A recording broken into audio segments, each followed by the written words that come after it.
Hey everyone, thank you for watching. Today's video, I usually say I'm so excited to do, but this video is gonna kind of suck. For me at least. Today's video is going to be makeup I wasted my money on in 2022. Or the worst makeup products I have tried in 2022. Majority of the products, I have 10 I'm gonna be mentioning. 7 of them I did purchase myself and I feel like I've wasted my money on them. I'm not using them, I don't like them, they did not work for me. And then I just have a few of my worst PR products that I've tried so far throughout the year since we are halfway through 22, which is quite mind-blowing. But if you wanna hear about the makeup I have wasted my money on this year, let's go ahead and get started. Alright, welcome. So I always start with my outfit of the day. So today I am wearing this.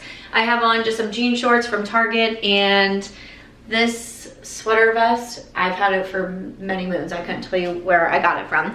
I didn't do, my flip-flops are from Kohl's. I didn't do any filming on this look because it's kind of later. It's almost 4 o'clock, but I had a pretty busy morning. Went to Target for dish soap. Came back with like an outdoor table for my patio. I don't know what happened. And then I just wasn't playing with really anything new or that I haven't done demos on. I'm using the new LYS Bronzer. I should have a demo with that on my Instagram, which is March Beauty Word. I did also use the Colourpop Won and Done palette. I have some looks with this, and I just did a pretty simple eye look, an all matte eye look, popped on some bright lashes, some gloss, some pretty simple look here. But I do link everything that I have on my face. Everything that I'm wearing is always linked in my description box. As always, if you are not subscribed to my channel, I hope that you will subscribe here. I post about 4 to 5 times a week. I also got my long hair back. I'm so happy right now. So I'll stand up so you can see all of my hair. But we got the hair back. I don't know where my hair went, but we finally have the hair back. So I got hair extensions for the first time in April of 2021, I believe it was, right before. It was literally like a week before I moved to Las Vegas. I got hair extensions. I had been going through infertility treatments, which was causing my hair to fall out, and it was really sad. I mean, it was a sad time for a lot of reasons. I'm now divorced, moved out of Iowa.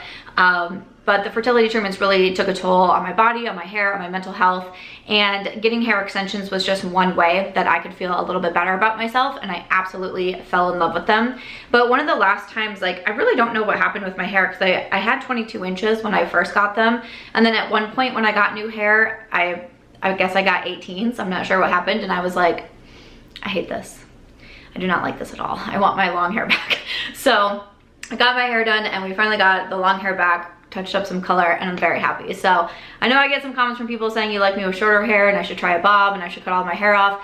This is how I feel confident right here. This is how I feel confident. So got the mermaid hair back. All right, but like I said, we're halfway through 2022, so I have some mid-year videos that are going to be coming up. I will of course do my best makeup. I'll be ranking all my eyeshadow palettes, videos that I normally do at this halfway point, best books I've read. I'm really excited for that video, especially if it works out how I have it in my head. But today's video is all on the worst products, and the majority of these, like I said, are products that I bought myself, so it's makeup I wasted my money on, so that's a big bummer. So let's start off with a couple of products that I did purchase myself, and I have a few foundations in here that just did not work for me. So one, I'm super sad about this. This is from Danessa Myricks. This is the Yummy Skin Serum Foundation. I got the shade 7N. I picked this up from Sephora. Let me look at my notes. This one retails for $34. Shade is a little bit light for me, and I just kind of find this a little tricky to use. You know, I've seen the videos and I've seen the comments and I've seen how other people do it, and I know that you're supposed to use a really sparingly amount of this one, but I just feel like even when I use a light amount, it's still too much for me. When it comes to foundations, I like something that is more lightweight. Like I have on the Wet n Wild Tinted Hydrator today. I really love that, like the Dior Backstage. Something that's more light or light to medium coverage is typically what I prefer. And I like it to be really lightweight and very natural. I don't really like a matte look, and I also have dry skin. And I felt like this one was just too much. It was too heavy on my skin. No matter if I used a light amount of product, a damp sponge to try to help a little bit as well. The only time that I've really enjoyed this foundation is when I use it with my Dior Powder No Powder, and my Dior Powder No Powder can basically save any foundation. But when I was wearing the Danessa Myricks and I was trying to test it out, I just kept going back to the Dior powder because I was like, I do not look good. It made my face look older. You know, could be because I have dry skin. Sometimes if I look so dry, it tends to make me look older, and I'm 35, so I don't want that. Okay. And I just did not feel confident or comfortable when I wore this foundation. So I was super bummed about that because I was very curious to try it out. I liked Danessa Myricks as a brand, but that product to me was a miss for me. And then I did also purchase the Makeup Forever HD Skin, and this one retailed for $43. I got the shade 2N22 or Y325 is in parentheses. I've never quite figured out what that meant. Again, picked this one up from Sephora, and I got it because quite a few foundations were coming out, and you know, part of my job being here on YouTube is to try the new makeup, test it out, tell you what I think, tell you who I think that it would work for, and that sort of thing. So I don't mind buying new makeup products, and I mean, my makeup column always has a pretty large number when I'm submitting to my accountant. This was definitely one of those that I purchased because I was getting so much feedback of, will you try this one out? And I just want to preface that by saying, like, I don't mind doing that, and it's my personal responsibility of what I actually buy. So even though if I see something in the comment section of people being like, I really want you to buy this, it's up to me if I buy it or not, and I'm not blaming anybody for that. I just wanted to make note of that. But I bought this one because so many people were saying, I think that you should try this one out. I want you to try this one out. I hope you'll try this one out and let us know what you think. And I was curious about it. If there's something I really don't want to buy, I'm not going to buy it. So there's that. But I was curious about this one from Makeup Forever because I felt like the brand was almost kind of making a comeback. Like I felt like when I first popped onto YouTube in 2015, this brand was getting quite a bit of attention. And then for the next few years, like their like Ultra Forever? I can't remember. They had another foundation that was really popular. They had makeup primers that were really popular. And I felt like they've been coming out with a few new releases recently. And I was like, I'll give this one a shot. It says right in the description that it's best for people with oily skin or combo skin. I have dry skin. Again, I can read. I saw that and I was like, meh, I'm gonna buy it anyways. And now we're in here, we're talking about makeup I wasted my money on. So like, whose fault is it? Is it Makeup Forever's fault?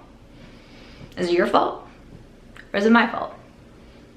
With this foundation is I really don't think it's a terrible product. I think it's just not suited for my skin tone. And this is just another reminder that if you are someone who watches a lot of makeup reviews and you really make your purchases that way, to make sure you're listening to the full review and not just someone saying I like it or hate it, but make sure, are they saying their skin type? Are they saying even something like their preference?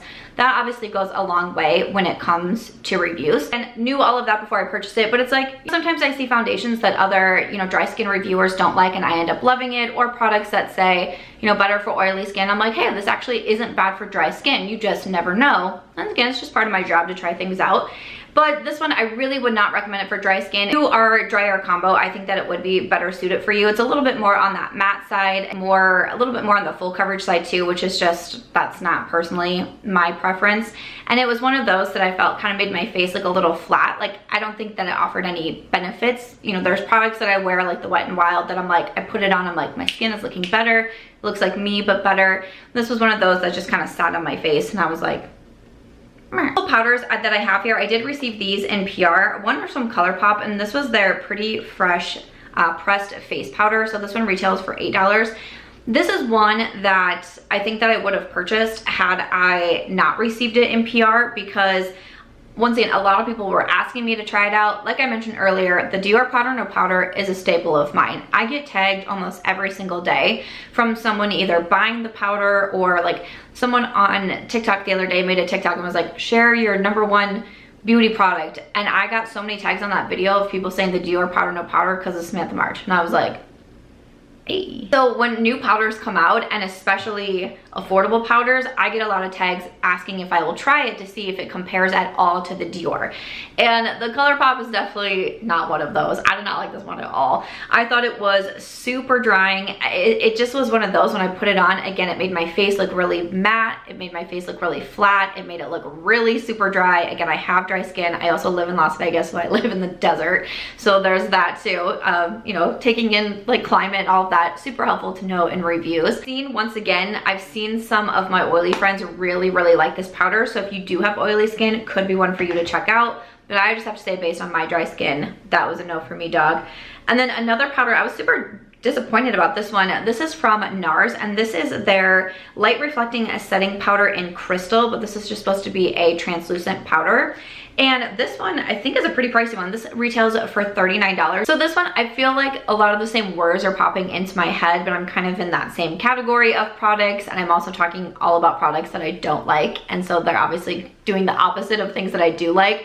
But it just made my face look pretty matte, pretty dry. I thought it could get cakey at times in certain areas. It's a really smooth powder, but even though it is translucent, I feel like it, I don't even want to say that I feel like it made my foundation lighter or darker. It's just like it changed the color. And I feel like I'm speaking slowly when I say that because I don't know if I've ever had a powder do that, where I feel like it almost like discolors the foundation that I already have on, but not in a way where it's like, oh, it made me a shade darker. Oh wait, that's too light for me. It made me a shade lighter. It just like discolored it. I don't know. I just was not a big fan of this, and I was super sad because I really liked the light reflecting foundation from Nars. I think that's fabulous. So when I saw this powder, I was like, this is gonna be a favorite, and it went the complete opposite direction. One more complexion product that I will finish it off with. I also received this in PR. This is from IT Cosmetics, the Your Skin But Better CC Nude Glow. Super bummed about this. I tried a few different shades. This one that I'm holding here is light medium because I did get quite a few shades in PR. This has SPF 40. It's supposed to give a medium coverage skin tint. It's supposed to be brightening. I wasn't a huge fan of the IT Cosmetics CC cream, and I tried that years ago. And I mean, over the years, that I still see so many people love and use that product. And I've always kind of thought, maybe I should revisit that. Maybe I should see if I like it now. And I never have. And then IT Cosmetics sent this to me in PR, and I was like, a glow, like, okay, because I do have dry skin. Even though I like a really natural finish, I would prefer to lean on the glowy or radiant or dewy side versus the matte. And so I had high hopes. I went into this and I was like, I think that this is going to be good for me. And this was one of those that it was almost like too glowy, even on my dry skin. It felt super, super heavy. And even though it's supposed to be a medium coverage skin tint, I just still felt like it was too much for my skin. It was too much for me. I could not make it look good no matter how I applied it. Especially like, I feel like a damp sponge can kind of always save a lot for me. And even that, it was just too much. I feel like a lot of people I've seen do like that one, and I've seen a lot of favorable dry skin reviews, which I would have thought that I would have enjoyed it too. If you like something that is going to give you more coverage, that might be a good option for you, but I like more My Skin But Better. This next one I'm very sad to mention because you've heard me now bring up the Dior Powder No Powder several times. I really like Dior beauty products. The Backstage Face and Body Foundation is a favorite of mine, obviously the Dior Powder No Powder, but there are other foundations, complexion products. I've tried bronzers and highlights. I just recently bought the blush from the Rosy Glow blush. That thing is like, it's never gonna move. Like, even when I'm taking off my makeup, because I kind of put my blush like way up here, I'm like scrubbing the sides of my face because I still have blush on. It is wild how long lasting that blush is. I get why it's always sold out. But this product did not work out for me, and I'm extremely bummed about it too, because I bought this one for myself, so this is definitely makeup I wasted my money on. Also because I had this on my wish list for years. I wanted this product for so long, and I finally bought it, and I didn't love it. And just like, isn't that so sad? Like, what a disappointment. Do you have any products like that? But from Dior, this is their Glow Face Palette. It is a highlighter palette, and you know, one thing that I said when I reviewed this is I'm not so much into these larger palettes anymore that only have one product. Like all bronzers, like one of those big blush palettes. Like I used to buy like the Tarte, remember there was like a wheel of blushes? Like I bought that back in the day. Highlighter palettes, these are just not my thing anymore. I'm either going for singles, for duos, or if I'm going for like a 3-pan, I like it to be a bronzer, a blush, and a highlighter. For this, I was like, well, you know, obviously we have some highlight shades in here. I was like, maybe I could use this as like a glowy blush. I could use these on my eyes.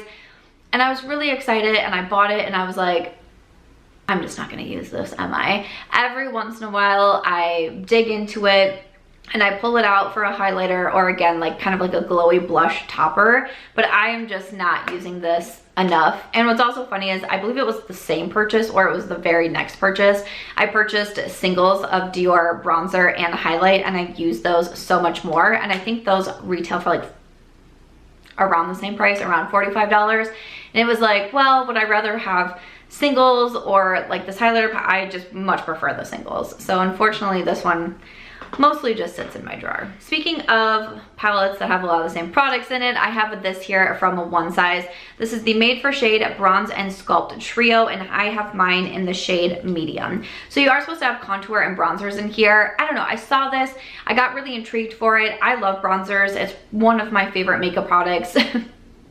By far. I buy so many of them, I test out so many of them. So when I saw this, I just immediately gravitated towards it. I really liked the packaging, and I thought, you know, oh, there's a shade that I can use for contour. There's some bronzer options in here. You know, I could use these as eyeshadows. I was really excited. This one retails for, my list is right in front of me, but I can't find it. Samantha, get it together, $36. So, you know, pretty pricey. Well, it's so wild to me though, because the first time I used this, I was like, okay, this is going well for me. Seems to be very smooth, natural, this is good.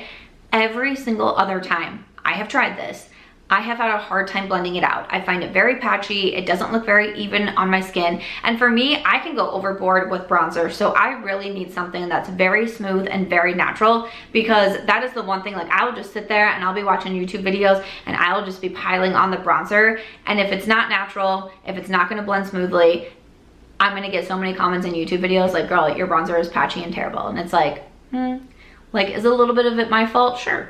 Is some of it the product's fault? Also, yes. But again, that's why I try out products, and sometimes I have to come on camera with bad makeup. Sometimes I go out in public with bad makeup because I gotta test it out. I gotta see how it holds up so I can give you the reviews. And this one, I'm super bummed because I really thought that I was going to love it. But after I tried this one, I'm not kidding you, probably 7 or 8 times, because I was like, I have to make it work. It has to be me. It has to be my brushes. It has to be some, I just can't get it to work for me. Next up, I'm very sad about this product because I wanted it so badly. I was driving all over Las Vegas trying to find this mascara, and this was when gas prices were like just starting to go up. So it was like I was really in tune with how much I was paying at the gas pump, and I was still driving all over the city of Las Vegas trying to find this mascara. I was calling Ulta's, being told that they had them, driving there. They didn't. I was being told online that they carried the brand Mac at the store. I get there, they don't even carry Mac. It was a whole thing, okay? And that, what I'm talking about is the Mac Stack Mascara. This baby went viral on TikTok, and I got it and I tried it and I was like, I can't figure this out. I'm not understanding what we're loving about this mascara. So this retails for $28. I got the one with the larger wand. I can't remember if it's called like the Mega Stack or something like that, but that was the one that I got. This transfers on me immediately, and I know that that's not everyone's biggest beef with mascaras, but that's a huge one for me because mascara smudging, I just don't want to see it, and I don't want to see it on anybody. I'm that person, like, you know how like friends will tell like, oh, you have something in your teeth or something like that. I'm like, girl, your mascara is smudged. Here, I always carry a little travel size brush. It's one of like the Sephora Rouge birthday gifts or something like that from years ago. I always carry it in my clutch, and I will hand it to my friends to unsmudge their mascara because it drives me batty. I do not like when my mascara transfers. There's some mascaras where it's like, oh, okay, after 6 hours, 8 hours, 10 hours, whatever it may be, you're in the sun, you're in the heat, you're in the pool, whatever, fine. This is like 5 minutes. And I already got mascara on my face. And I'm like, what? And kind of the premise behind this mascara is you're supposed to be able to stack it on, stack it on, stack it on without it looking clumpy. After 2 times of doing it, I have clumpy lashes. And I'm like, what? I did a first impression with it, and you could see in my first impression that I was like, I don't really think that this one's working out for me. So I love testing mascaras. I don't wear false lashes all that often because I have pretty sensitive eyes, but I've been trying the Bright lashes recently, Angela Bright's brand, and she has so many half lashes and they are just working for me. Sometimes depending on what lash glue I'm using, I can still get a little bit of eye irritation, but I think her lashes are so pretty and they're so easy to use that some days I just want to do it anyways. But I love testing out mascaras. I have a lot of favorite mascaras. I have high-end favorites. I have affordable favorites. And this Mac Stack is just, I can't recommend it. It was not only, it was a waste of money, and it was also a waste of gas money. Ain't nobody want to waste gas money right now. I have 2 more products from brands that I know very, very well.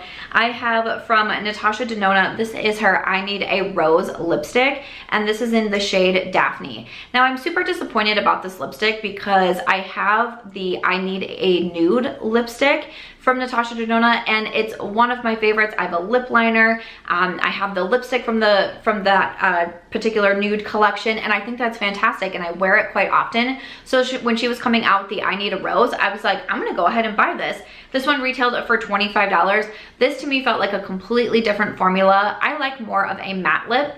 I either like a matte bullet lipstick or a glossy lip like I have on today. I don't really like a satin lipstick, that sort of thing. I think both the lipsticks are on the matte side, which again, I do enjoy, but this one is so dry, and it's almost one of those of when you apply it, it kind of feels more like tuggy on the lips, where the I Need a Nude collection just feels very smooth. It's very comfortable. It doesn't get super dry. Like after just a little bit of time of wearing this, I'm like, I feel like I need a gloss or a balm or something on my lips. So I'm very sad about that. It's a really pretty color. I just never wear it, so it's just collecting dust in my makeup collection because it's not very comfortable, and I have so many other comfortable, good favorite lipsticks that I'd rather be wearing. And then finally, the last one, I wasn't gonna put a lot of eyeshadow palettes in here because like I said, I'll do the ranking video, a separate one on that. So you'll see this in here, but I thought we could give it to an even 10. And I did purchase this one myself, and to me, this was definitely, this one was more of a waste of money because this palette was $65. This is from Pat McGrath. This is a part of the Bridgerton collab, and this was the Diamond of the First Water. Yeah, Diamond of the First Water palette. It's a 6-pan palette. I honestly did not believe when I was writing down prices for this video, and I saw that this one, I saw that the second palette that she came out with, the like Belle of the Ball or something like that, was $65, and I was like, no. I was like, I think the first eyeshadow, why, Samantha? I was like, I think the first eyeshadow palette was cheaper. I think maybe it was like in the 50s, if not, it was in the 40s. I was like, I definitely didn't pay $65 for this eyeshadow palette. There's that. I love Bridgerton. I get made fun of good-heartedly in my new makeup releases series that I post on Wednesdays because I know really nothing about movies, TV shows. I just don't really watch a lot of things. Even in my childhood, I did not watch a lot of things. It's just not my vibe, but I love Bridgerton. Season 1, definitely. Season 2, not so much, but I'm a huge Bridgerton fan. So when I saw that Pat McGrath was doing this collection, I was very, very excited for it. So I paid the $65. I bought it right away from the Pat McGrath website. I waited like a month to get this. The shipping was insanity. And unfortunately for me, I just didn't have the best experience. Like I mentioned earlier, I do have sensitive eyes. One day I wore the more red shades. My eyes, within hours, I was like pulling goop out of them. They were puffy, they were swollen, they hurt. The whole next day, like I could barely touch my eyes. So I definitely had an allergic reaction to it, which is a bummer because it's only a 6-pan palette, so that really takes it down to what I can use.